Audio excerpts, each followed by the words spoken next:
Baik,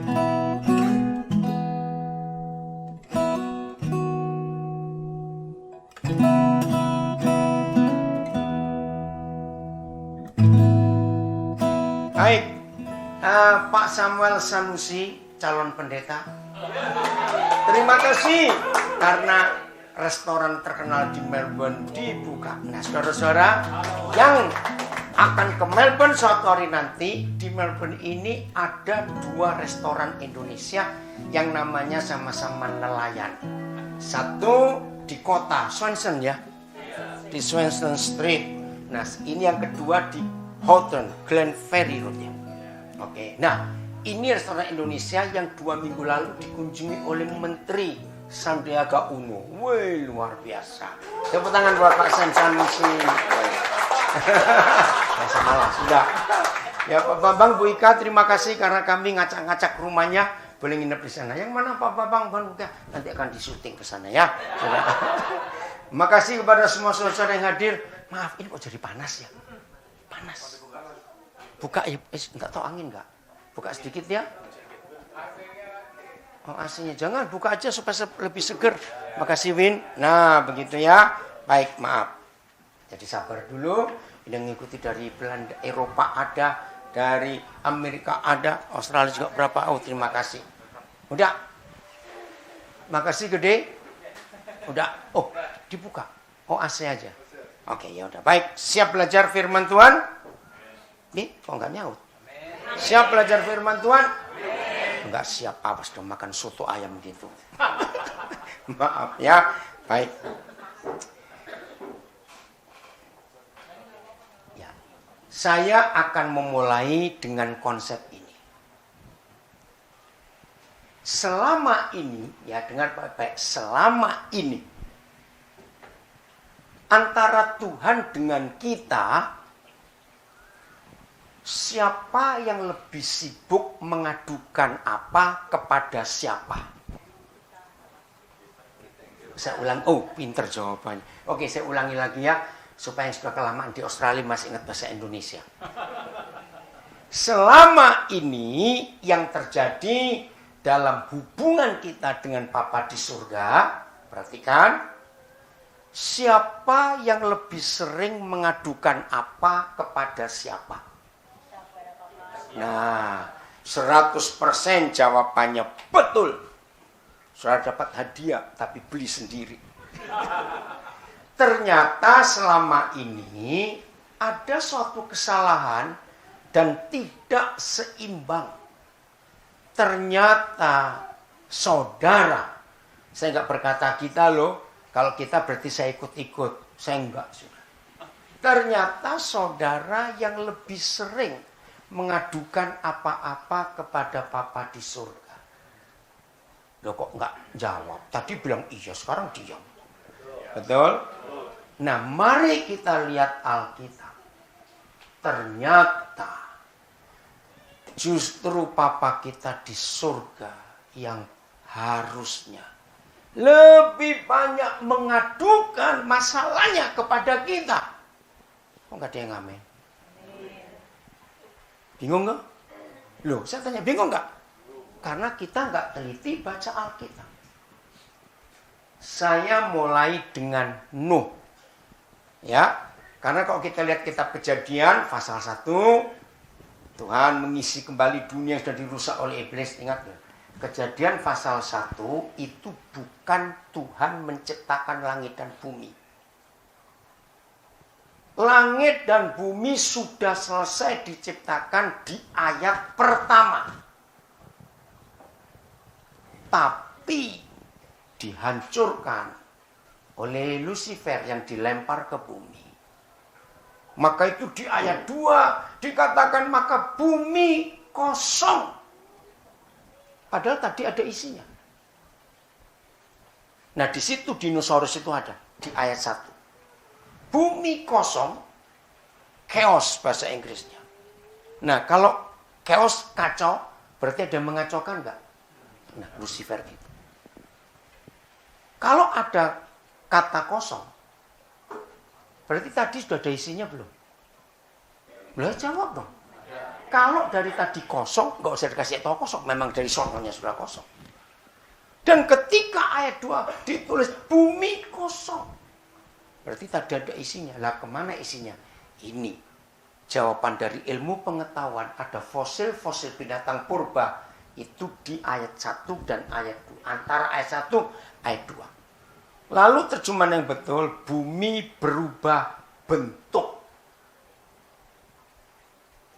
Unformed. Bahasa Inggrisnya. Berubah bentuk.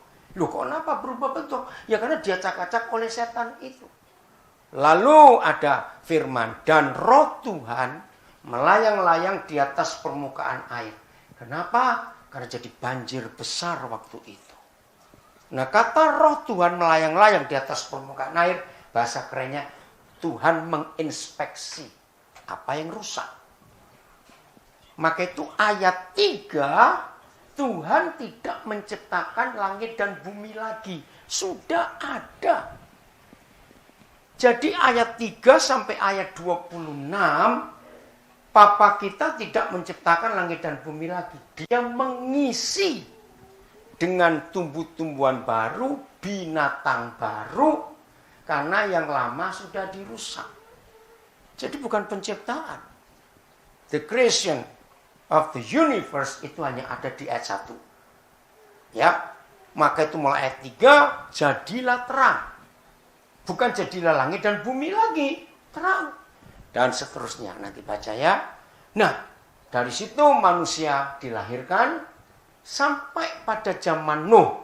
Ketika manusia tambah jahat lagi. Siapa ingat? Ini Bible quiz. Yang bisa jawab dapat hadiah makan gratis sebulan di sini. Wih senengnya kok dengar makan gratis. Kok Pak Sam diam aja ya, nggak komen. Maaf, mikir makan gratis. Oke, Bible quiz. Berapa tahun Nuh membuat kapal besar itu? Ayo, berapa tahun? 120 tahun. Bayangkan, a century, more than a century. Saya tanya, kalau Tuhan yang buat, berapa lama? Kalau Tuhan buat kapal itu, berapa lama? Second, dalam hitungan detik, cuma berkata, jadilah kapal besar. Jadi. Nah, dari situ saya menemukan. Jadi Tuhan itu sedang berkeluh kesah kepada Nuh. Lalu Tuhan punya proyek, Nuh, buatkan kapal. Kalau saudara Nuh, kalau saya juga Nuh, pasti pusing kapal. Kenapa? Karena zaman itu belum ada alat transportasi air. Betul enggak? Jangan lagi kapal, perahu aja belum ada. Jangan lagi perahu getek, tahu getek? Bukan ketek, beda loh. Getek, tahu? Rakit, lu tahu enggak? Saya tanya kok. Tahu jawab gitu loh, ditanya. Bahkan getek aja belum dipakai zaman itu. Tiba-tiba Yahweh Tuhan berkata, Nuh buatkan kapal. Ukurannya segini Nuh, lebarnya begini. Ingat, zaman itu ada gergaji enggak? Ada gergaji tidak? Ada paku? Ada lem? Bayangkan. Loh betul? Tuhan cerita, mengadu pada Nuh. Nuh, karena generasimu ini yang aku ciptakan, sudah rusak mereka. Terjadi itu. Lanjut sampai Nimrod lahir. Kembali keturunan Nuh buat masalah di bumi. Tuhan sedih. Tapi Tuhan sudah janji nggak akan menghukum manusia dengan air lagi. Ada pelangi, kita masih ingat. Sampailah kepada Abram. Masih ingat? Hanya untuk cari generasi baru. Yang lama dimusnahkan semua. Bayangkan, perlu berapa tahun lagi Tuhan menunggu Ishak lahir. Saudara, ini loh Tuhan kita. Akhirnya Ishak lahir. Timbul masalah lagi. Ishak harus begini, harus begitu. Lahir Esau dan Yakub. Bikin masalah lagi. Tuhan cari orang lagi. Masih ingat? Yakub yang dipilih. lahir 12 suku Israel. Mereka bertambah banyak. Dari Musa, dari Israel lahir Yusuf. Betul masih ingat? Lalu di Mesir Israel bertambah banyak. Waduh, mereka buat jahat lagi. Kembali Tuhan berurusan dengan manusia. Ketika 400 tahun mereka disengsarakan oleh kerajaan Mesir, mereka berseru-seru kepada Tuhan. Nanti baca Keluaran pasal 1. Tuhan mendengar cerita mereka yang disengsarakan di Mesir. Tuhan panggil siapa? Ayo, yang lain jawab dong. Tuhan panggil siapa? Musa. Tapi Musa juga lambat. Ayo, siapa ingat? Umur berapa Musa baru mau menyelesaikan rencana Tuhan? 80 tahun. Apa di surga cerita kepada Musa? Ingat waktu dia melarikan diri karena mau dibunuh oleh Firaun. Akhirnya Yahweh Tuhan bilang kamu kembali ke Mesir. Musa nggak mau. Tuhan cerita Musa begini loh masalahnya. Lihat itu saudara-saudaramu. Masa kamu diam? Mereka ditindas. Musa sih nggak pernah ngomel loh. Musa nggak pernah doa loh. Karena Musa sudah nyaman dan mapan. Ya menjadi menantunya Jitro. Kerjaannya ringan. Cuma ngebalakan kambing. Betul nggak? Mau coba? Ringan betul. Ya, kambingnya beranak atau tidak dia nggak tanggung jawab. Itu milik mertuanya kok. Dia nggak pusing, betul nggak? Tapi papa nggak bisa. Akhirnya Musa dipanggil dengan terpaksa Musa menjawab, ya terpaksa loh. Karena dia akan ngomel, biar Harun saja kakakku lebih pintar ngomong dari aku. Berapa tahun lagi mereka putar-putar di padang gurun itu? Coba jawab berapa tahun lagi? 40 tahun. Waktu saya jadi guru sekolah minggu. Waduh, saya senang ketemu anak-anak kritis. Nah, salah satu anak waktu saya cerita, ya saya bersyukur kepada Tuhan, maka itu bagi rekan-rekan pengkhotbah yang ingin punya pengalaman khotbah bagus, jadilah guru sekolah minggu dulu. Serius. Maka itu kalau saudara lihat cara saya ngajar, saya tidak pernah mengajar siapapun dengan Alkitab ini pakai logika teolog. Enggak. Saya pakai logika anak-anak. Maka itu gampang dimengerti. Karena saya sudah terbiasa sekian belas tahun bersama anak-anak. Kalau saya nggak pakai bahasa anak-anak, anak-anak nggak akan ngerti. Betul tidak? Nah, waktu saya cerita tentang repotnya mereka 40 tahun di padang gurun. Padahal, kalau mereka mau nurut Tuhan, itu nggak sampai 3 bulan nyampe loh, saudara. Wih, ada seorang anak. Saya selama ngajar, anak itu alisnya gandeng. Tahu kata alis gandeng? Artinya apa? Mikir. Saya pikir, kenapa dia mikir? Tiba-tiba dia nggak sabar. Om! Ya kenapa? Saya bilang kira-kira 4 juta orang yang dipimpin oleh Musa hari itu. Banyak loh 4 juta. Om tahu nggak berapa jumlah malaikat di surga? Wih, aduh nggak tahu. Memang di Alkitab nggak ditulis tahu. Ada 4 juta nggak Om? Ini polos anak-anak. Ya pasti lebih. Dengar dia ngomong. Om, kenapa Tuhan gak nyuruh seorang malaikat yang gendong satu orang Israel langsung dibawa terbang ke Kanaan? Loh, masuk akal gak pertanyaan mereka? Saya, betul juga. Ngapain repot-repot 40 tahun nyediakan mana, nyediakan burung puyuh, ngerepotin Tuhan pakai tiang awan, tiang api. Itu listriknya berapa kalau dihitung zaman sekarang? Lo kan pakai energi dong. Lo betul? Tiang awan itu seperti AC siang hari. Tiang awan itu heater waktu malam. Karena kita tahu ya ekstrimnya suhu padang gurun. Kalau siang panas, kalau malam dingin. Pulang dari sekolah minggu saya tuh mikir, betul juga anak ini. Tuhan bisa nggak menerbangkan mereka dalam sekian detik sampai Kanaan? Nah, kembali manusia yang diajak berunding untuk menyelesaikan pekerjaannya di bumi ini. Udah, Musa dipanggil Tuhan, Yosua jadi pengganti. Masalah lagi nggak Israel? Masalah lagi. Yosua meninggal. Akhirnya muncul hakim-hakim. Ribet lagi enggak Tuhan?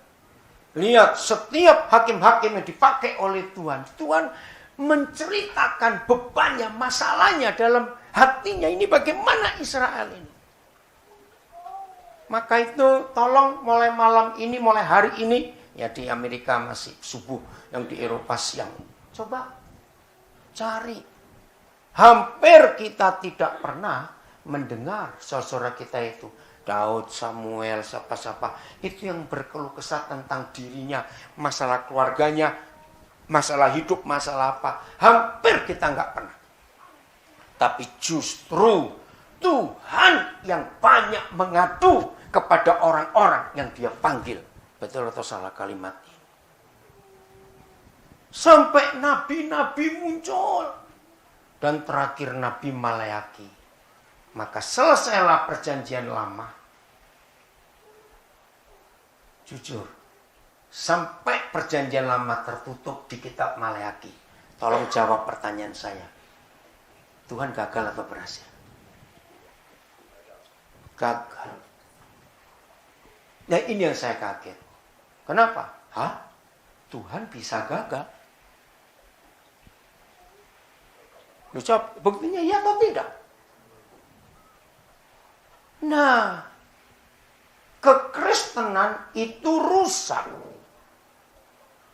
Karena kita pakai konsep agama. Dalam konsep agama, Tuhan selalu jadi korban. Catat. Yang belum pernah ngerti, biar saudara ngerti. Di dalam konsep agama, Tuhan selalu jadi korban. Karena agama itu justru menurunkan derajat Tuhan. Agama itu justru merusak kodrat Tuhan. Kenapa? Karena orang beragama suka menyalahkan Tuhan. Contoh, perang. Lihat orang-orang beragama. Kenapa Tuhan nggak menghentikan perang? Kenapa ada kelaparan di Afrika? Apa susahnya Tuhan buat hujan? Ada orang sakit, ada orang kecelakaan. Kenapa Tuhan nggak bela? Kenapa Tuhan nggak lindungi? Ada perang. Kenapa Tuhan nggak bisa nyetop perang? Betul nggak? Agama selalu membuat Tuhan jadi victimnya, jadi korban. Itu Tuhan sedih sekali. Coba kita lihat. Yang pingin perang Tuhan atau orangnya? Ya sudah, kok Tuhan disalahkan? Saya pernah punya logika dari Roh Kudus yang keren. Ini kira-kira awal tahun 80-an yang lalu. Yang belum tahu supaya tahu. Ternyata ada cara paling mudah dan gratis untuk nyetop perang. Tutup pabrik senjata. Loh, kok nggak amin sih? Loh, sebetulnya untuk nutup, hanya nutup pabrik senjata. Kalau semua pemimpin dunia sepakat, bisa nggak sih pabrik senjata tutup? Logikanya loh. Bisa. Nah, kalau pabrik senjata ditutup, ada perang nggak? Ada, pakai pistol air. Kenapa pabrik senjata nggak bisa ditutup? Jawabannya, duit. Ya jangan nyalakan Tuhan yang mau perang kita kok.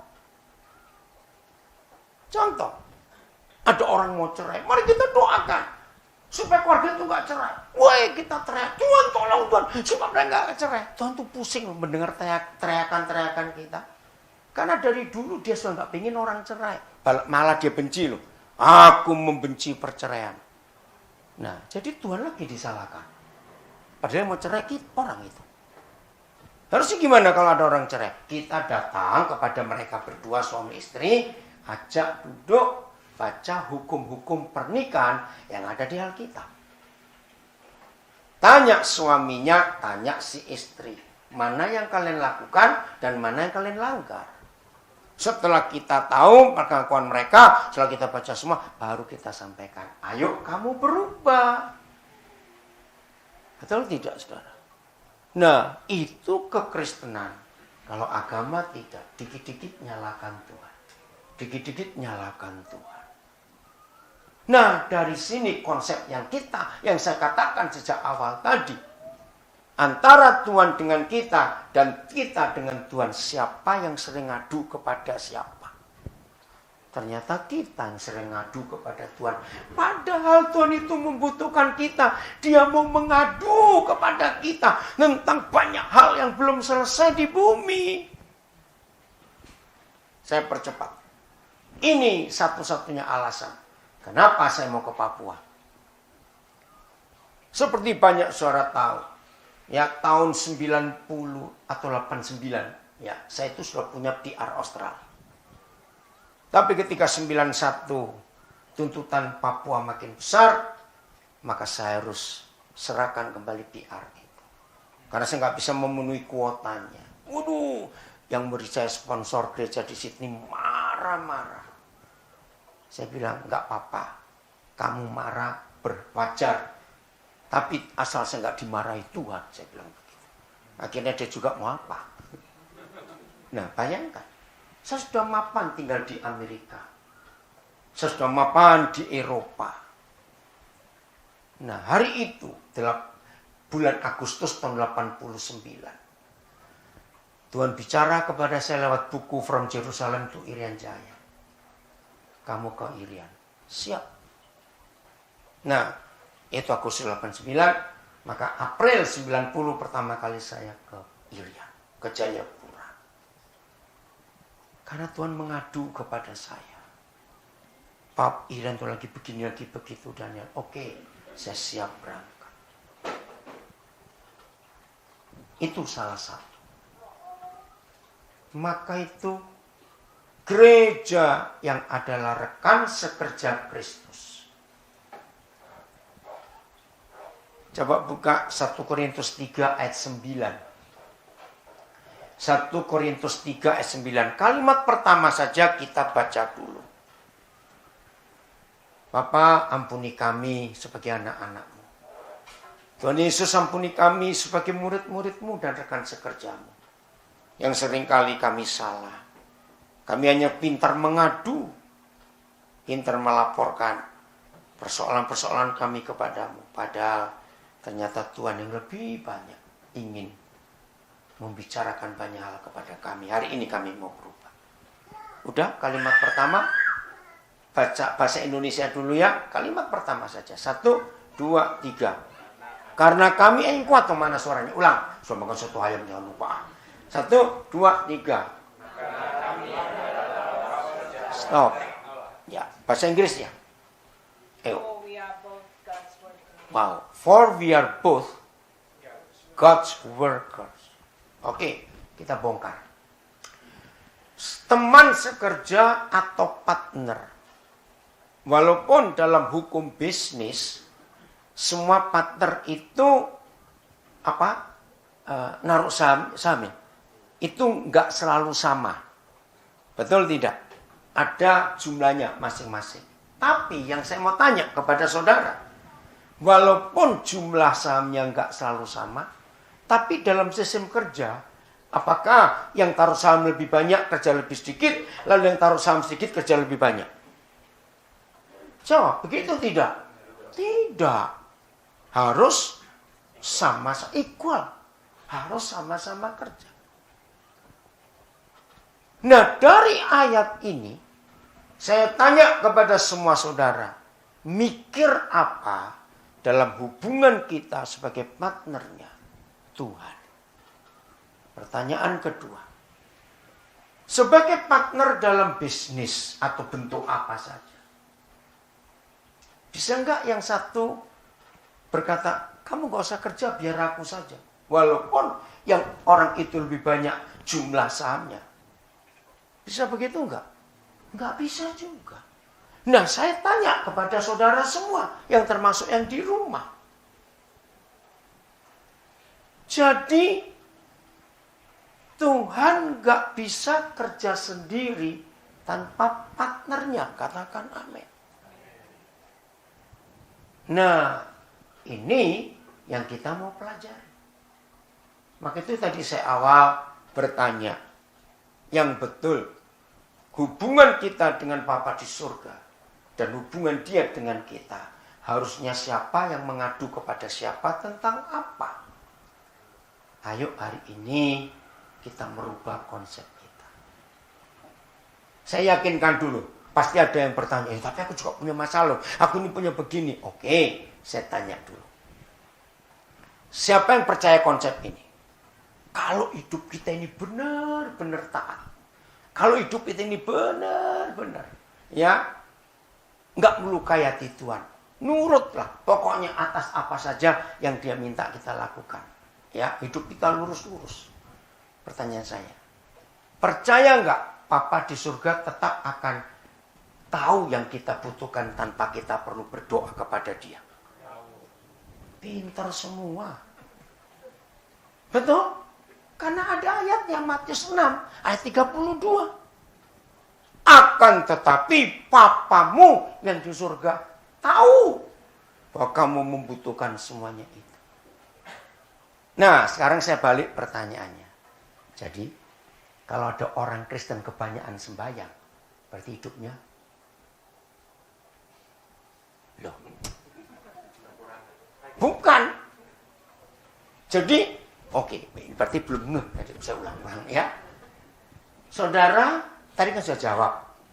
Apakah saudara percaya kalau kita hidup benar-benar mengasihi Tuhan, kita taat kepada Dia, hidup kita lurus-lurus, apapun yang kita butuhkan tanpa kita berdoa apa pasti tahu kebutuhan kita. Betul? Yakin? Yang belakang jawab dong. Betul ya? Kalau enggak cuci piring di belakang. Nah, saya balik. Berarti orang Kristen yang kebanyakan berdoa, minta ini, minta itu, minta ini, minta itu. Hidupnya bagaimana?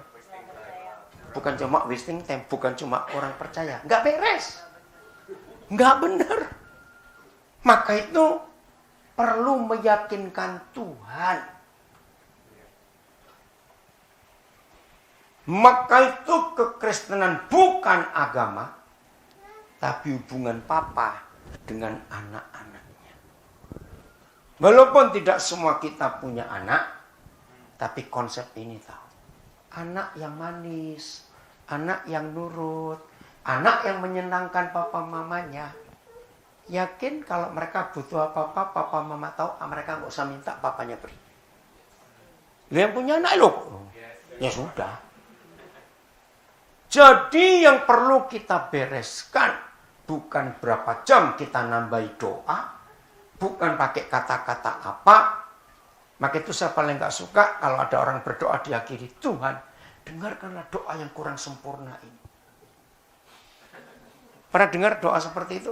Jangan-jangan pernah doa juga seperti itu. Pret. Karena Tuhan Tuhan gak nilai kata-kata doa kita. Tahun 79 atau 80, saya pernah diundang ke gereja Pantai Kosta di Lubang Buaya, Jakarta. Gereja kecil sekali. Ya, waduh, suara saya sampai sakit perut tertawa. Ada orang Betawi asli, kebetulan dia Chinese, mencim-mencim gitu. Dia itu saksi bagaimana Tuhan menolong anaknya. Sambil tertawa. Saudara kan tahu, gue orang Jakarta, nggak bisa ngomong bahasa Indonesia yang baik. Saya cuma dengarnya aja. Terus saya cuma doa gini, Tuhan, lu kan tahu gue anak lu. Gue butuh apa lu kan tahu. Itu pertama kali saya dengar Tuhan lu. Yang buat saya nangis. Walaupun sambil tertawa. Saudara, Tuhan dengar doa.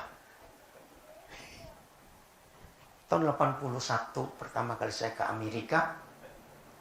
Diajak oleh Dr. Adi Sutanto. Terus saya diajak kebaktian di Melodyland. Itu persis sebelah dengan Disneyland. Ya di Orange County. Di kota apa saya lupa. Disneyland. Anaheim. Terima kasih. Saudara, itu pertama kali saya melihat. Gak ada loh agama lain. Di pojok kiri. Ya pendetanya Ralph Wilkerson. Kakaknya David Wilkerson. Yang cerita The Cross and the Switchblade. Ya itu kisah luar biasa. Nah itu pertama kali dalam hidup saya melihat. Ya. Penterjemah bahasa isyarat untuk orang tuli dan bisu. Seumur-umur saya belum pernah melihat. Karena di Indonesia 81 belum ada. Bahkan jarang. Di Australia sudah banyak ya gereja pakai sign language. Itu di pojok kiri. Saya tuh karena itu bentuknya gedung olahraga ya. Saya tanya Pak Adi itu kenapa? Oh itu mereka mendengar doa, pujian apa pakai bahasa isyarat. Hah? Saya nangis. Jadi ketika semuanya memuji dengan mulut, mereka memuji dengan bahasa isyarat kepada Tuhan. Itu pertama kali saya lihat nangis. Ternyata Papa ngerti sign language. Kagum gak? Nah, begitu pula waktu khotbah juga diterjemahkan dengan bahasa isyarat. Maaf loh, nggak ada agama lain seperti ini, maaf. Sekarang mungkin ada. Sebegitu ngertinya Papa di surga. Amin. Nah, maka itu sudahlah. Jangan buang-buang waktu, wasting time. Makasih, John. Untuk doa panjang. Oke, satu ayat lagi. Mazmur 139 ayat 4. Coba lihat juga bahasa Inggrisnya nanti ya. Mazmur 139 ayat 4.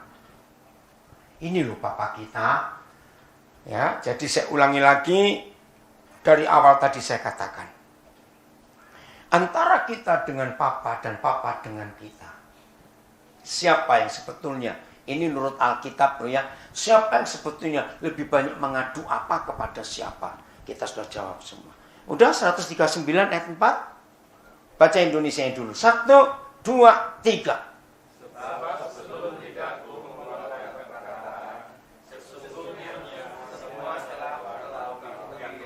Wih, keren. Berarti perlu cerewet nggak di hadapan Tuhan? Loh, saya tanya, perlu cerewet nggak di hadapan Tuhan? Enggak. Kita cuma diam saja. Papa tahu. Bahasa Inggrisnya.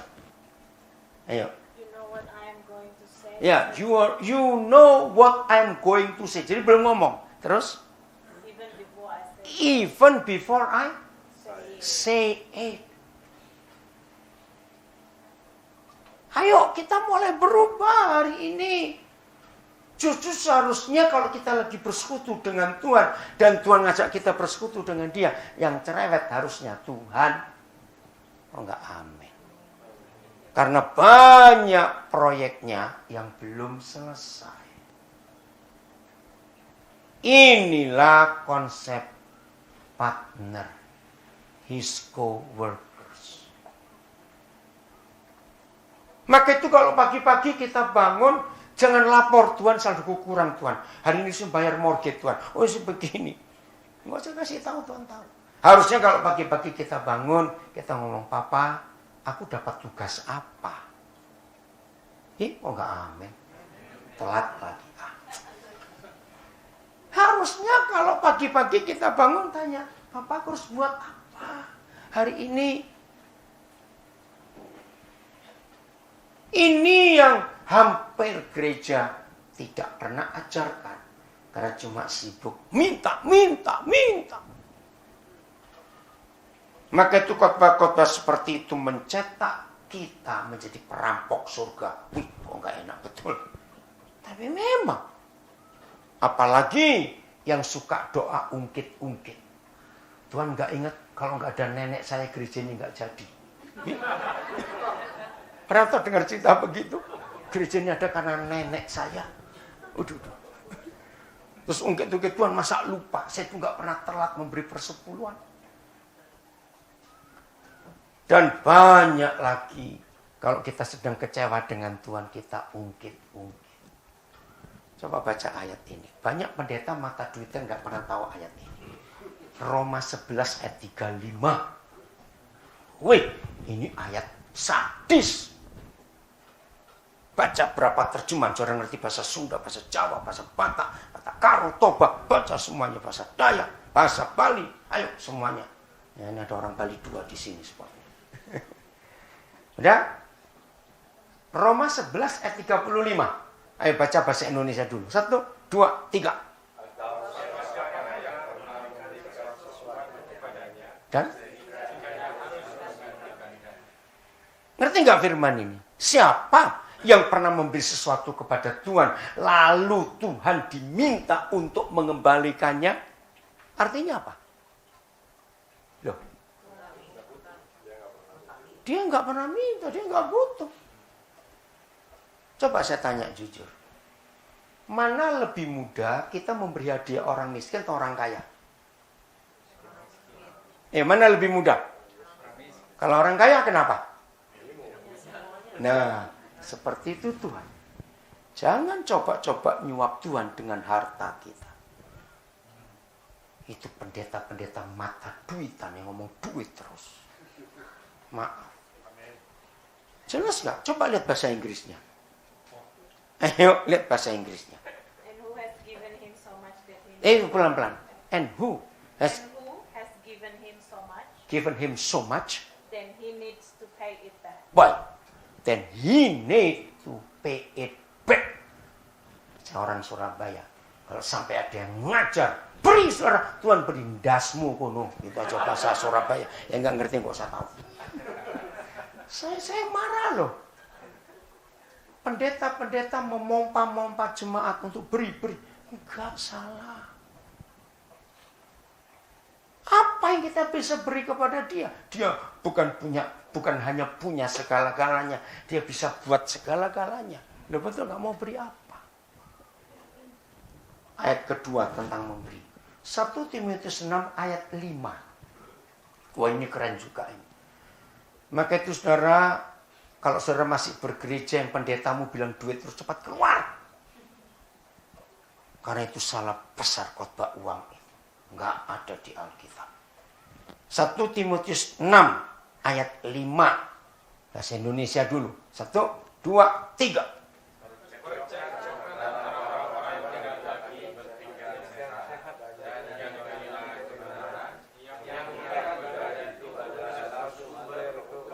Nah, percekcokan di antara orang-orang yang kurang apa? Yang tidak berpikiran sehat. Yang menganggap bahwa ke gereja itu menghasilkan keuntungan. Itu ngaco. Bahasa Inggrisnya, ayo. Terjemahan apa tadi ini? Sinta? These people always cause Sebentar. Yang keras, supaya baca ini. Terjemahan apa? Itu apa? NLT. Bagus. These people always cause trouble. Cause trouble. Their minds are corrupt. Wih, their mind is corrupt. Pikirannya jahat, betul? And they have turned their backs to the truth. To them, to show of godliness is just a way to become wealthy. Baik. Ngeri enggak?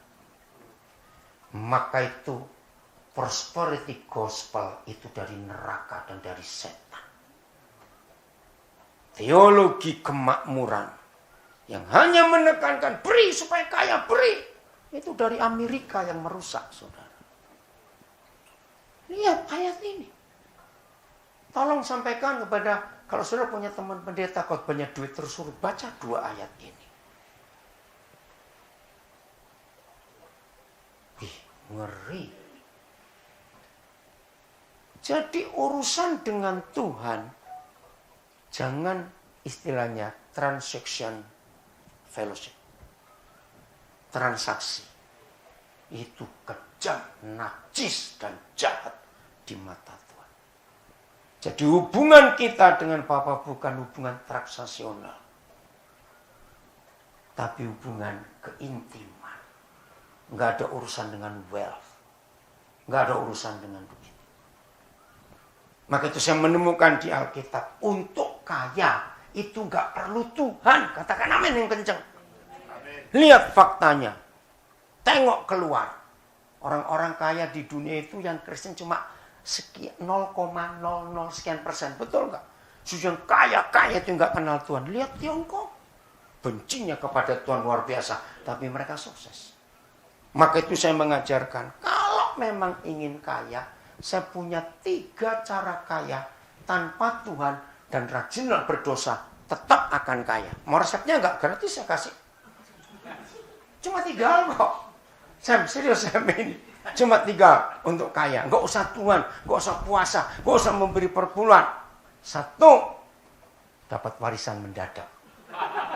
Loh, kaya nggak? Loh ya toh? Oke. 2, rajin sekali. Percaya nggak orang rajin itu pasti kaya? Yang ketiga, pelit lah. Loh, kok nggak percaya? Betul? Inilah 3 resep kaya tanpa Tuhan dan tetaplah berbuat dosa. Dan ini dikerjakan oleh mereka yang di dunia. Maka itu 2 ayat ini, Roma 11 ayat 35 dan 1 Timotius 6 ayat 5. Jangan hubungan kita dengan Tuhan hubungan materi, wealth. Nggak ada urusan. Tuhan nggak pernah urusan dengan materi. Ingat, pencobaan ketiga dari Tuhan Yesus bentuknya apa? Loh, ingat nggak? Materi. Ketika 2 kali Yesus yang menang, setan nggak terima. Ketiga kali, dan itu final. Setan tunjukkan apa kepada Tuhan Yesus? Cepat. Wealthy. Semua loh kekayaan dunia. Dan juga bukan kekayaan. Power. Thrones. Berarti setan. Siapa pemilik kekayaan di dunia? Setan. Bukan Tuhan. Kalau engkau menyembah aku beri semua kepadamu. Berarti milik siapa? Maka itu Tuhan Yesus berkata, sainganku cuma duit. Nggak boleh punya 2 Tuhan. Masih ingat? Nah, Yesus dan uang. Maka itu jangan ngomong uang. Jadi, kalau kita hidup benar-benar takut dan taat kepada Tuhan, nggak usah banyak minta. Papa tahu apa yang kita perlukan. Papa tahu. Masih ingat Tuhan Yesus pernah ngomong gini, hei, kalau kamu berdoa, jangan diulang-ulang kata-katamu seperti orang Farisi. Masih ingat nggak? Oke. Saya pernah ngetes. Saya nggak tahu kalau saudara. Saya tes berkali-kali. Maksimal 7 menit saya ngomong. Setelah itu pasti ulang lagi. Ngerti nggak maksudnya? Nah, saya tidak tahu. Saudara punya pengalaman berapa menit doa pakai stopwatch kalau perlu. Terus nggak? Begitu saudara ngulang, berapa menit ini? Lo ngerti nggak maksud saya? Pernah nggak nyoba begitu? Karena Tuhan Yesus yang pesan, kalau kamu berdoa jangan bertele-tele. Jangan panjang-panjang, jangan diulang-ulang. Ternyata saya cuma mampu 7 menit. Setelah itu balik lagi doanya. Nah, coba tes malam ini, besok beritahu saudara berapa menit kuatnya. Kenapa tujuan saya mengatakan ini? Maka itu kalau sampai doa bilang 6 jam, ngomong apa? Loh, betul enggak? Jadi, maaf, maka itu gereja mengajar gini. Saudara, banyak berdoa, banyak berkat. Ngawur. Kurang berdoa, kurang berkat. Tidak berdoa, tidak ada berkat. Itu ayat setan yang dipakai. Maaf. Loh, betul tidak? Karena Tuhan gak bisa kita solve dengan doa-doa kita. Dia tahu isi hati kita ini apa. Ingat lagi, Mazmur 139 ayat 4. Jadi yang Papa minta itu bersekutu dengan dia. Tadi sebelum ini kan saya ngajar juga via Zoom. Tentang doa puasa. Nah, terus ada. Coba saudara baca 1 Tesalonika 5:17. Ayo, lihat berapa terjemahan. Nah, ini yang sulit. Di dalam kekristenan ini mustahil dilakukan. Kalau dalam agama bisa. Oh maaf. Dalam agama nggak bisa. Dalam Kristen bisa, saya kebalik. 1 Tesalonika 5:17. Pendek ayatnya. Apa? 1, 2, 3. Nah, tetaplah berdoa. Bahasa Inggris. Never stop praying. Wih, never stop praying. Nah, lo saya tanya. Kenapa nah lo? Kalau pakai teori agama, bisa kerja nggak orang itu? Nggak bisa. Wih, lalu gimana? Nah, saya jawab pertanyaan tadi. Gereja punya istilah doa itu nafas orang benar. Nah, betul tidak? Nah, kalau nafas lalu pakai sistem agama, berarti sehari cuma berapa kali nafas? Loh, iya atau tidak? Jadi nafas itu 24/7. Lu betul nggak istilah Inggris? 24/7. Jadi 7 hari selama 24 jam kita nggak boleh stop berdoa. Ayo. Nah kalau pakai doa agamawi, tahan nggak 24 jam? 24 jam lebih berhenti. Lu ngerti sekarang? Jadi ini perbedaannya. Maka itu mulai hari ini saudara, biasakan biar Tuhan yang ngadu kepada kita tentang semua masalah. Hari kita berangkat Rabu malam ya. Rabu malam. Ya, dari Cengkareng, Terminal 2, Terminal 3, Soekarno-Hatta. Terus ada orang dari petugas kantas, ya kami sulit nih siapa? PPD. DPD, ya tahu ya? Ehaknya Australia itu harus ngisi. Nah, saya kesulitan, istri saya juga kesulitan. Aduh gimana ini? Terus ada petugas yang datang, namanya Alamsyah, saya nggak kenal. Begitu dia dekatin kami, saya minta tolong, Roh Kudus ngomong tentang masa kecilnya. Nah itu kan gak ada urusan dengan saya. Jadi papa mengadu, tolong orang itu. Dia itu sejak kecil besar dengan neneknya. Orang tuanya nggak mau. Saudara selesai dia bantu. Saya tanya, maaf ya Pak Alam, saya minta nomor teleponnya. Nah waktu kami sudah di waiting room, saya baru kontak dia. Karena saya tahu sudah closing untuk check-in. Dia kaget. Sebentar Pak, Bapak kok bisa tahu tentang saya dengan nenek saya? Alam, Bapak Kristen, kamu Muslim. Saya bilang, Isa yang kudus di kitab suci memberitahu Bapak tentang masa kecil. Ah, Bapak jangan begitu. Sekarang tahu dari mana? Terus dia cerita bagaimana penderitaan dia waktu kecil. Tiba di Melbourne, saya kontak dia langsung masih di airport, kita lemarin. Karena di Sydney kami nggak bisa cepat-cepat harus pindah pesawat, pindah terminal juga. Waduh, sampai tadi ini, karena ada satu lagi anak saya lagi berangkat malam ini, besok tiba di Melbourne. Saya minta tolong supaya Alam ini nolong. Dia masih terheran-heran. Rabu siang, saya gunting rambut. Tuhan ampuni anak-anak. Masa saya cerita gunting rambut ditertawakan. Berdosa itu. Nah, saya diantar oleh anak saya dari Jogja. Saya nggak tahu tempat itu. Ya, saya tanya dia, kamu sudah lama tinggal di sini? Mana tempat cukur? Ada di situ Pak, masuk. Nah, saya dicukur oleh tukang cukurnya namanya Ivan.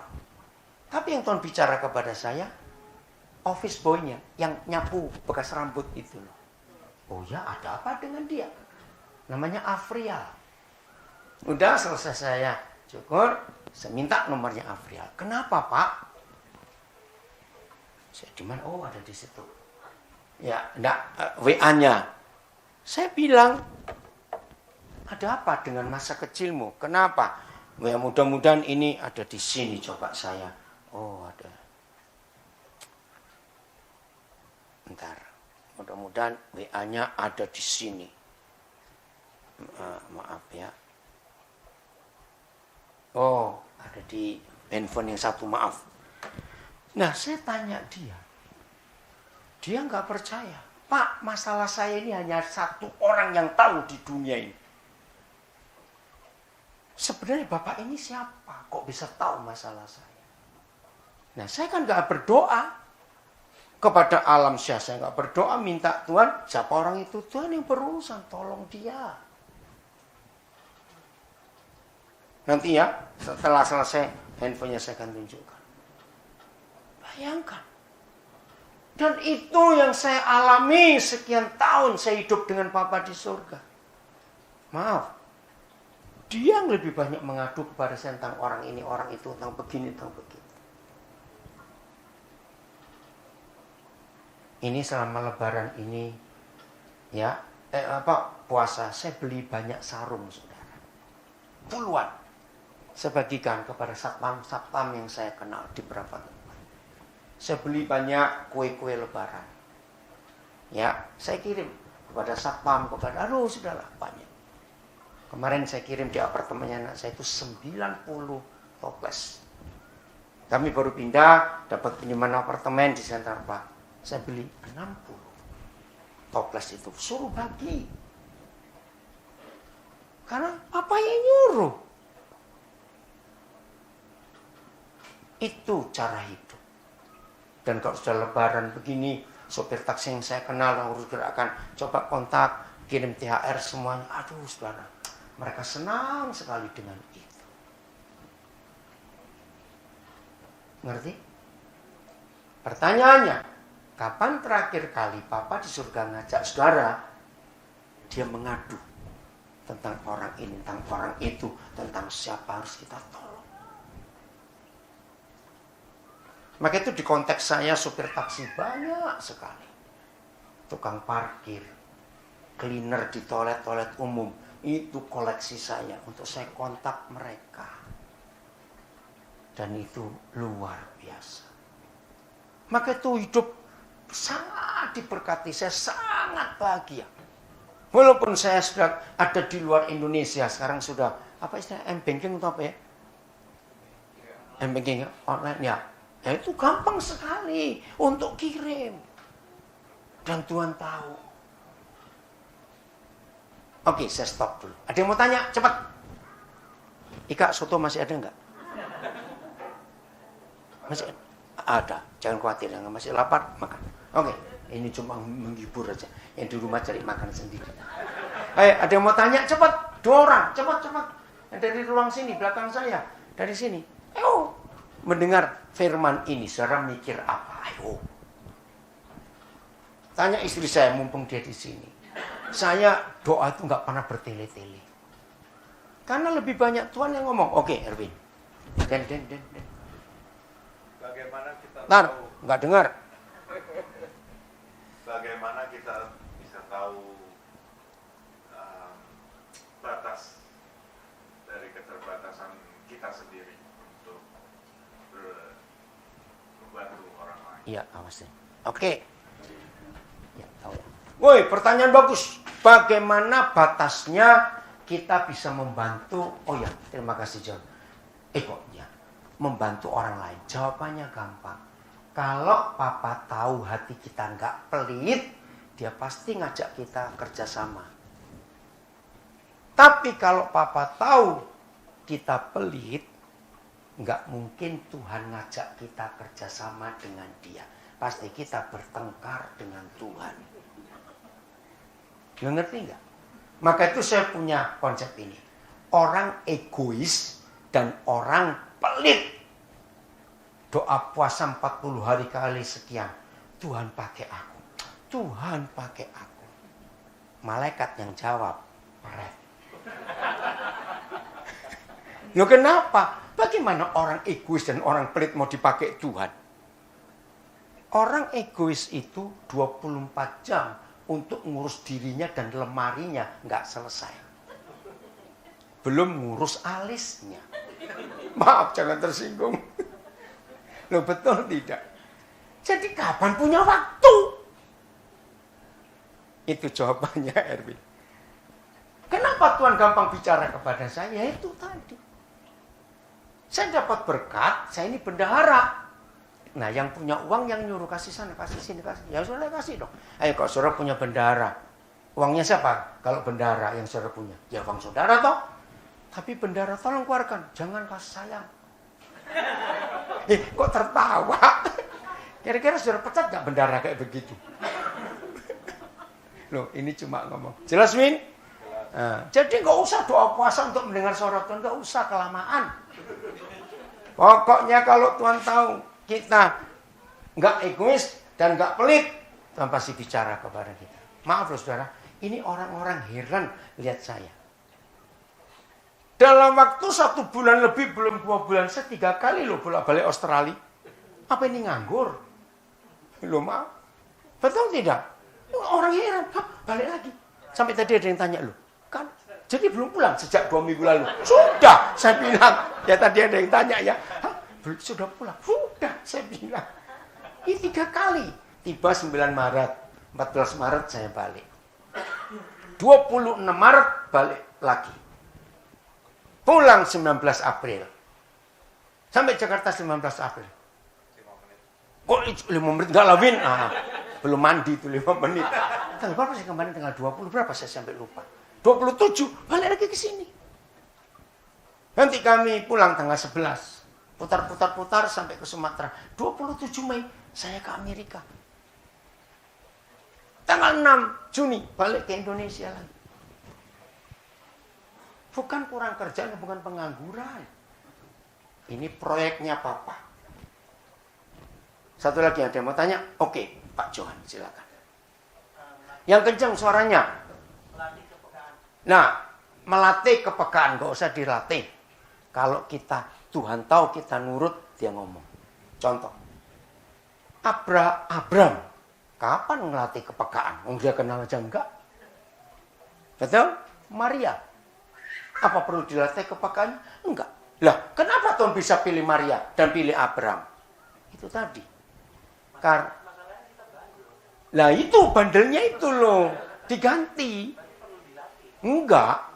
Langsung bertobat dari ini. Tuhan, saya enggak bandel. Saya enggak pelit. Saya enggak egois. Lah kok enggak ada yang ngamen? Ya udah gitu loh maksudnya. Itu mesti dilatihan. Loh serius. Contoh Abram ya saudara. Abram kenal nggak yang ngajak dia pergi siapa? Lu jawab, Abram kenal nggak? Enggak loh. Nah, saya kasih ilustrasi. Sependeta-pendetanya seorang pendeta. Jadi pendeta apaan? Sakti, betul. Saya nggak tahu tiba-tiba saya punya kalimat itu berapa tahun lalu. Sependeta-pendetanya seorang pendeta. Berarti pendeta sungguhan ini. Ini orang Melbourne ya. Anakku, misalnya malam ini pendeta itu diajak ngomong Tuhan. Berarti sudah kenal belum dia dengan Tuhan? Udah dong dia pendeta. Anakku, besok bersama keluargamu, kamu ke Telemari. Telemari itu airportnya Melbourne. Untuk apa Tuhan? Kamu harus pergi ke satu tempat yang akan kutunjukkan. Pertanyaannya, sependeta-pendetanya seorang pendeta ini langsung beres-beres ngajak istri besok kita berangkat ya bersama anak-anak. Enggak. Tanya dulu. Minta konfirmasi. Salah dengar gak ini? Lah Abram ini gak kenal dengan Yahweh Tuhan yang nyuruh berangkat. Jadi bukan Abram hebat. Abram nurut. Ayo, zaman Maria hidup banyak gadis enggak? Arti kata Maria itu taat. Maka itu kalau ada perempuan namanya Marian, dua blek ganti Mario namanya. Maria kok dua blek kayak begitu? Maaf. Maria itu taat, saudara. Loh, coba renungkan. Banyak gadis nggak zaman itu? Kok bisa Maria? Karena Papa lihat hatinya, ini nurut. Wih, ngeri loh. Kalau lihat ketaatan Maria itu, dia punya tunangan loh, mau menikah loh. Saya ingat tahun 74, Roh Kudus membawa saya untuk memperagakan diri jadi Maria. Maaf ya sekarang. Kenapa saya sampai bisa seperti ini? Memang saya taat. Ya ketaatan saya pertama membuat orang kaget. Saya itu baru bisa beli motor. Itu tahun 76 kira-kira. Honda Bebek. Harganya waktu itu 111.000 kalau nggak salah. Itu saya dulu nggak ada kredit, harus cash itu.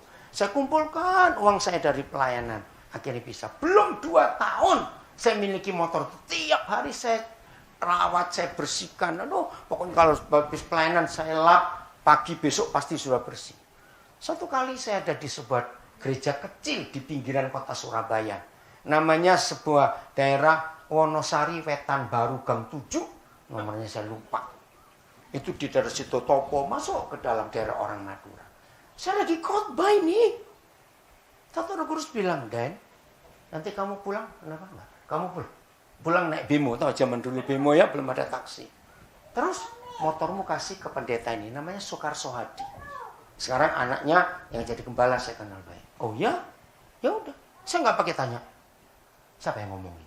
Masih motor. Kayak apa? Serius. Begitu saya selesai khotbah, diajak makan, sambil dia Pak Karso. Pak Karso, aku titip motor ya. Loh, terus kau narap numpak opo? Gitu, ini bahasa Surabaya. Bemo. Lah motormu kapan mbok jupuk? Gak tak jupuk, peken. Saya nggak loh kapan motormu kamu ambil, Den? Enggak, saya tinggal aja ambil. Ambil gimana? Ya, Tuhan suruh aku kasih motor ini. Yang nangis istrinya. Mereka itu suami istri, sudah tua, waktu itu umurnya hampir 60-an. Kemana-mana naik sepeda. Engkol, sebelah angin. Wih, nangis Bu Karso ini, Den temen taden. Bener. Dan saya nggak merasa rugi, nggak merasa apa. Nah di situ mulai hari itu Tuhan itu gampang bicara kepada saya. Maaf saudara, tapi saudara jangan minta, saya nggak kasih. Rumah Tuhan pernah suruh kasih, sudah saya bayar, ya saya kasih. Serius. Tapi kalau saudara minta saya nggak kasih. Loh, ngerti nggak? Ini loh, oke John. Bagaimana kita bisa tahu itu Tuhan? Nah, bagaimana kita bisa tahu itu Tuhan atau tidak? Lukas 11. Masih ingat Lukas 11 mulai ayat yang ke-10. Bapak mana di antara kamu yang jahat sekalipun kalau anaknya minta ini dikasih itu, dan masih ingat gak itu? Terus ayat 13, John kamu yang baca. Ayat 13-nya. Iya, Lukas 11. Jadi, yang kuat? Jadi jika kamu yang jahat tahu memberi pemberian yang baik kepada anak-anakmu, Ya. apalagi Bapamu yang di sorga, Betul.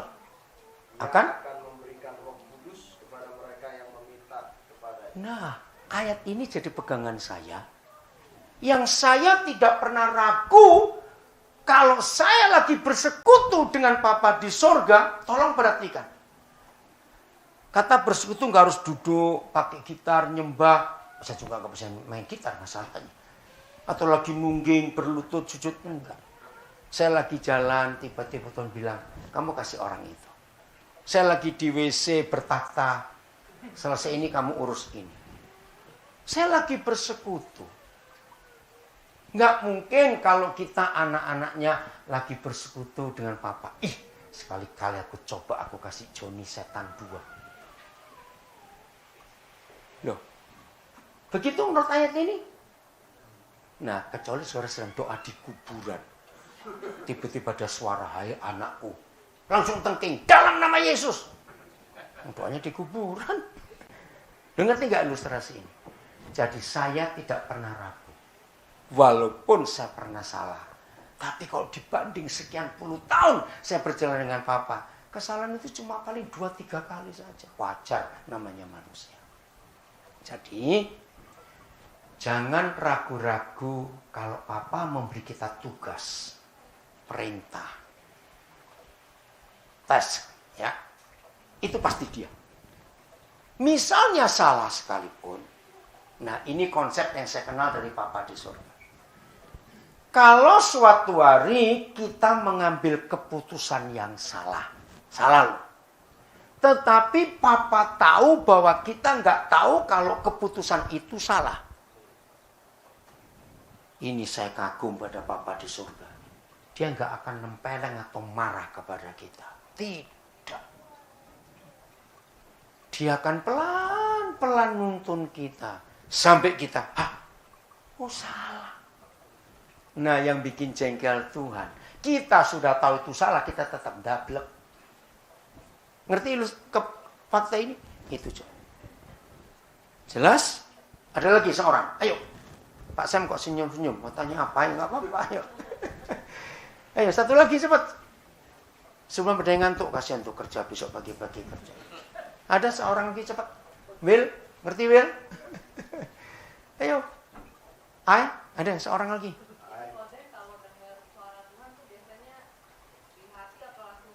Ya. Nah, pertanyaan bagus. Mendengar suara Tuhan itu audible lewat kuping atau di hati atau pikir. Nah, seumur hidup saya baru 2 kali mendengar di kuping. Dan saya nggak mau lagi. Karena takut sendiri saya. Jadi papa bicara lewat hati, lewat ide. Saya kerjakan, saya nggak pakai bertanya-tanya lagi. Maka itu dalam hidup pelayanan banyak mujizat yang kami alami. Karena cuma nurut aja. Ini, itu, semuanya karena firman. Dan catat, makin Tuhan tahu kita nurut, makin sering dia cerewet kepada kita. Ngerti kata cerewet? Ayat terakhir. Supaya kita makin kuat untuk berjalan mengikuti kehendaknya. Habakuk 2 ayat 1. Habakuk, ini kitab jarang dibaca. Ya. Habakuk 2 ayat 1. Ya. Oh, dan tolong baca di Zoom, ada yang tanya enggak? Kamu enggak lihat chattingnya? Chatting yang di Zoom. Ya, Pak bacakan. Ayo kita baca Habakuk 2 ayat 1. 1, 2, 3. Stop. Aku mau berdiri di tempat pengintaianku. Watchtower bahasa Inggris. Kira-kira ini siapa yang di tempat pengintaian watchtower? Enggak, dalam pekerjaannya. Penjaga. Ngapain? Terus? Dan berdiri tegak di menara. Berarti terus? Nah, aku mau meninjau. Terus? Dan menantikan. Apa? Nah, ini loh. Apa yang akan difirmankan? Saya ganti. Apa yang akan diadukan Tuhan kepadaku? Jadi bukan Habakuk yang nyerocos, bukan Habakuk yang cerewet. Dia yang menanti. Tuhan memberi tugas dia apa? Tuhan mau cerita apa? Tuhan mau pulang dulu? Ya. Oke, Tuhan mau mengadu apa kepada Habakuk? Harusnya seperti itu hidup saudara dan hidup saya. Tuhan yang butuh kita untuk menyelesaikan pekerjaannya. Sudah selesai atau belum ayat 2? Belum, terus? Ayo, dan? Nah, dan apa yang akan dijawabnya? Atas pengaduanku, jadi saling kerjasama. Coba Inggrisnya. Cinta. Yang kuat. I will climb up Oh, to climb my up. watchtower and stand at my guard post. There I will wait to see what the Lord says and how he will answer my complaint. Ya. Amin. Mulai hari ini jadilah seperti Habakuk. Jangan cuma kita yang merocos sendiri. Maka itu saya suka satu lagu. Ajariku mengerti hatimu, memahami pikiranmu. Kalau itu doa dijawab. Semua kita bisa mengerti pikiran Tuhan, memahami hati Tuhan. Hidup ini luar biasa. Ajariku ikuti rencanamu, melakukan kehendakmu. Mau berubah mulai hari ini? Betul, berubah kemana yuk? Jangan pelit, jangan egois. Enggak, amin. Telat lagi. Oke, saya minta Pak Satmal berdoa untuk kita semua.